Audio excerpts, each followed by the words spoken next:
La novena a la Inmaculada es una práctica de piedad de la Iglesia con la que se pretende durante 9 días prepararnos para la fiesta de la Inmaculada Concepción.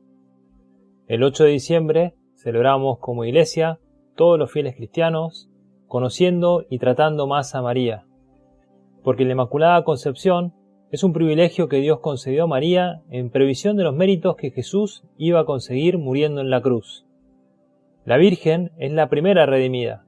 Para nacer, Dios tuvo que elegir una criatura perfecta, una criatura muy cuidada, llena de gracias, llena de dones, y así la saludó el ángel cuando le dijo llena de gracias.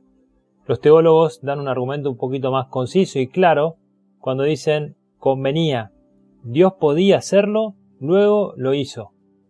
Y la hizo inmaculada desde su primer instante, porque María, ya en el seno de Santa Ana, y luego a medida que fue creciendo, Dios la fue adornando de todas las gracias posibles.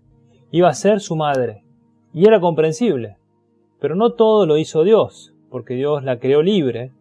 Y en la Sagrada Escritura aparecen los elogios del propio Jesús, cuando le dice a su madre, bienaventurada más bien los que escuchan la palabra de Dios y la ponen en práctica, o el que le dirigió su prima Santa Isabel, cuando le dijo, bienaventurada tú que has creído, porque se cumplirán todas las cosas que se te han dicho de parte de Dios. Su santidad se vio incrementada por su correspondencia a esos planes divinos, y desde la Anunciación hasta el mismo Calvario, pasando por la resurrección, o por el misterio que vos quieras contemplar de María junto a Jesús, nos muestra también su santidad, su modelo ejemplar. Quería animarte también ahora en esta novena a ver cómo también estamos rezando el rosario, porque el rosario es un compendio del Evangelio.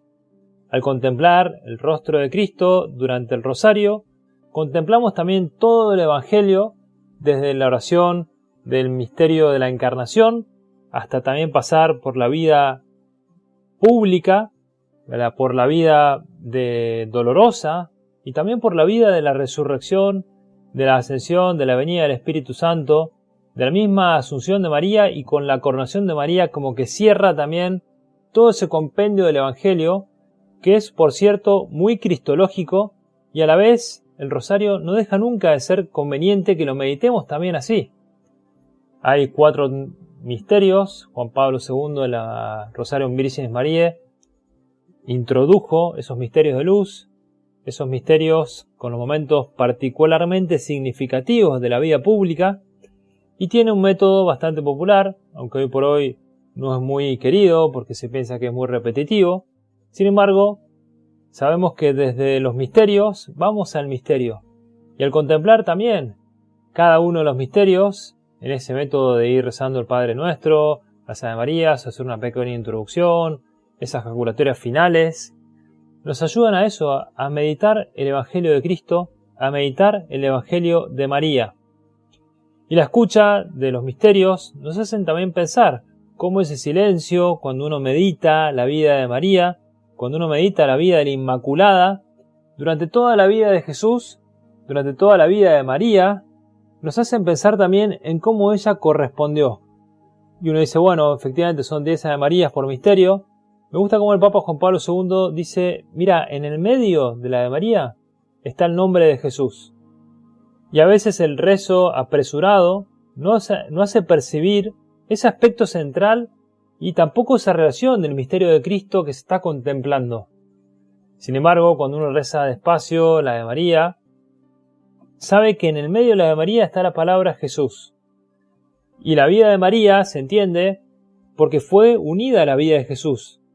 El rosario es un instrumento tradicional que nos ayuda también a no quedarnos en una práctica superficial.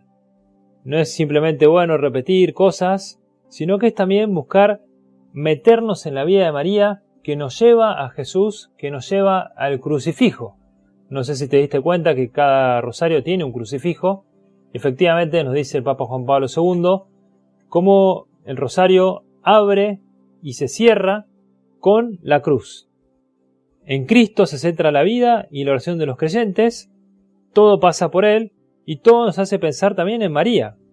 Decía el beato Bartolomé Longo, un gran amante de la Eucaristía, que lo consideraba como una cadena que nos une a Dios. Cadena sí, pero cadena dulce, decía.